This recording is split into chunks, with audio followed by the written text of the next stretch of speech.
OPTEX bands are a proprietary tool that we've developed based on the concept of dynamic market profile and point of control. If you haven't done so already, I encourage you to visit our blog, optima.com/blog, and you'll find some articles on OPTEX bands written by Matthew.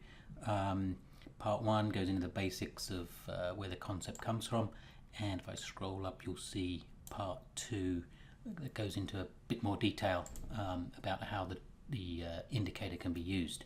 So I'll come back to that in a minute, but I encourage you to go away and read that and learn more about this new tool. So moving over to the Optima program, I'm going to open up a watch list of the top 100. So on the ASX, I'm just going to open that watch list. I'm going to open a chart. Let's pick that one and apply the OPTEX bands to the chart. Now we can script on any of those values.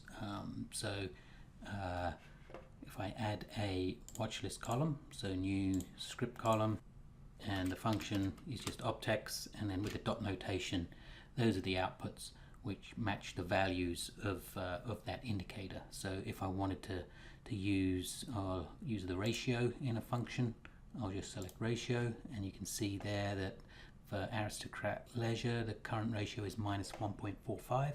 So if I go down to the tool, right click, go to the properties, show in price scale, all those values get shown up there, and you can see -1.5 there in black is the value of that ratio, which is basically it's the distance away from the 200-day point of control of the market profile. Now in Matthew's article, we scroll down, he's included a couple of scripts to identify certain conditions. So what we can do is highlight that, right click, copy, and then in a show bar, I've got show bar in my remembered tools there, I can then edit that and use Control V on your keyboard, because the right click is used for different functions, to paste that formula. So what we've got here, O1 is a variable that's for the OPTEX ratio value. By default, as we click on it, the default plot is ratio, so it's taking the value of that black line. And condition 1 is where that ratio is less than the lower band. Condition 2 is where the ratio turns up, so it's moved down and then has turned up from the day before. And condition 1 and condition 2, where they are both true, will return a true result.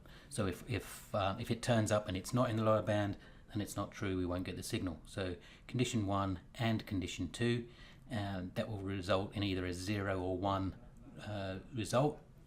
So when we apply that to the show bar, I'll just change that from an arrow into a line, and then line over all views, and you can see in this particular example the ratio line there is within that band and has turned up both on fairly close to each other back in early 2016, and you can see in that example it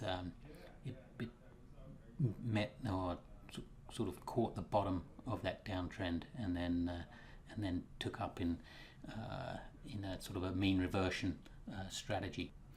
Now OPTEX trend is something that you may have seen on the weekly sector reports that are published on the blog. Basically that's a long-term trend. So if I put it's based on the dynamic market profile. So if I start typing DMP, that's the dynamic market profile tool, it will put it on the chart. I want to change it to a 200-day, so it's a very long-term calculation. So the dynamic, this point of control is the line in the middle, and so that is the consensus price over the last 200 days. Basically that is the most common price that has occurred looking back 200 days. So when when the price is above that line, that point of control, we say it's in an uptrend. So the OPTEX trend is up because it's above the 200-day consensus price, and obviously if it's below, then we consider that to be in a downtrend. So we can scan on that and create a script. So again, OPTEX dot trend. That's all we need to do, and then apply that, and you can see all those with 1 are in an uptrend and 0's in a downtrend.